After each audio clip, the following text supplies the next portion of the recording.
السلام علیکم۔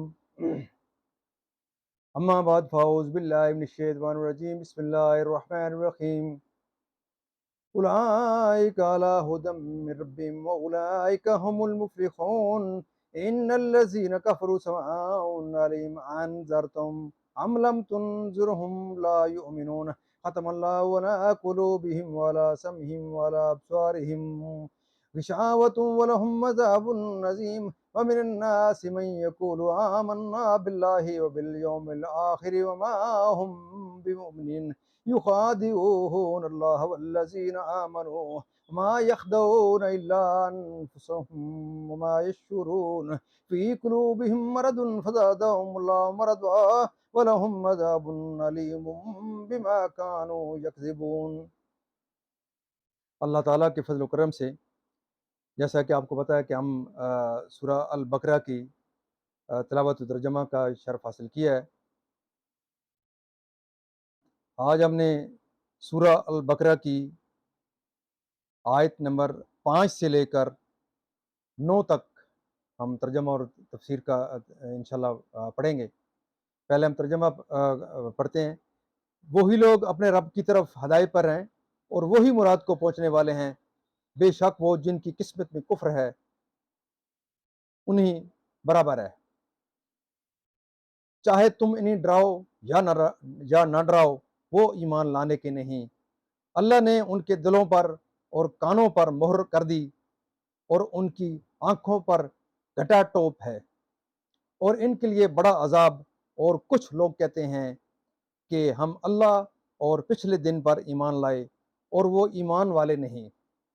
فریب دیا چاہتے ہیں اللہ اور ایمان والوں کو، اور حقیقت میں فریب نہیں دیتے مگر اپنی جانوں کو، اور انہیں شعور نہیں۔ ان کے دلوں میں بیماری ہے تو اللہ نے ان کی بیماری اور بڑھائی، اور ان کے لیے دردناک عذاب ہے۔ اب اس کی تفسیر کی طرف ذرا نظر دوڑاتے ہیں۔ اس آیت میں حضور پاک صلی اللہ علیہ وسلم کی تسکین خاطر ہے کہ کفار کے ایمان نہ لانے سے آپ مغموم نہ ہوں۔ آپ کی صحیح تبلیغ کامل ہے، اس کا اجر ملے گا۔ محروم تو وہ یہ بدنصیب ہیں جنہوں نے آپ کی اطاعت نہ کی۔ کفر کے معنی اللہ تعالیٰ کے وجود یا اس کی وحدانیت یا کسی نبی کی یا ضروریات دین سے کسی امر کا انکار یا کوئی ایسا فعل جو عند الشرع انکار کی دلیل ہو، کفر ہے۔ خلاصہ مطلب یہ ہے کہ کفار ضلالت و گمراہی میں ایسے ڈوبے ہوئے ہیں کہ حق کے دیکھنے، سننے، سمجھنے سے اس طرح محروم ہو گئے جیسے کسی کے دل اور کانوں پر مہر لگی ہو اور آنکھوں پر پردہ پڑا ہو۔ اس آیت سے معلوم ہوا کہ بندوں کے افعال بھی تخت قدرت الہی ہیں۔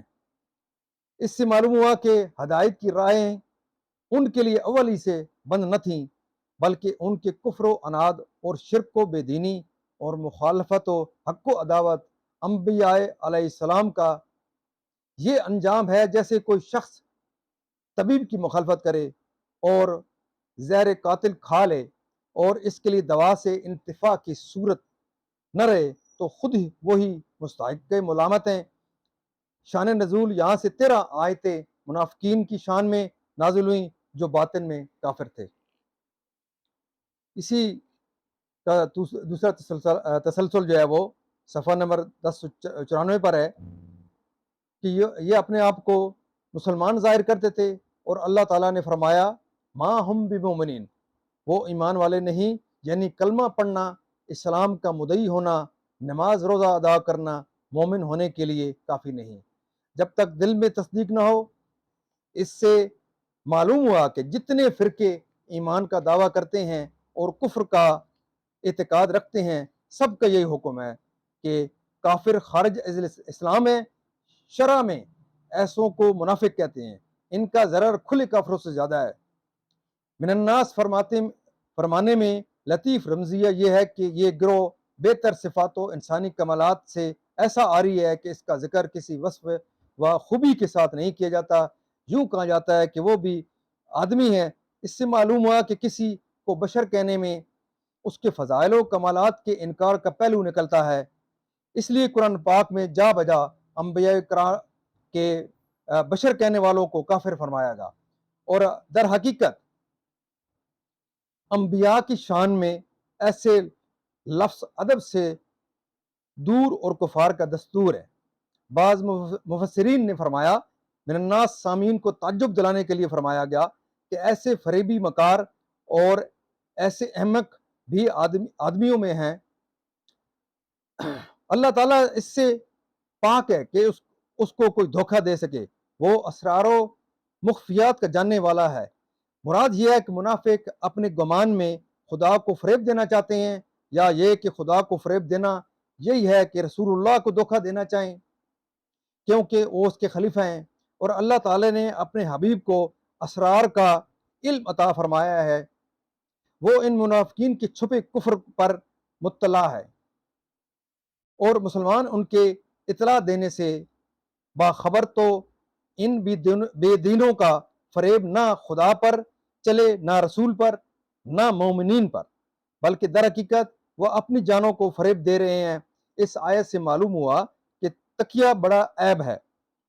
جس مذہب کی بنا تکیہ پر ہو وہ باطل ہے۔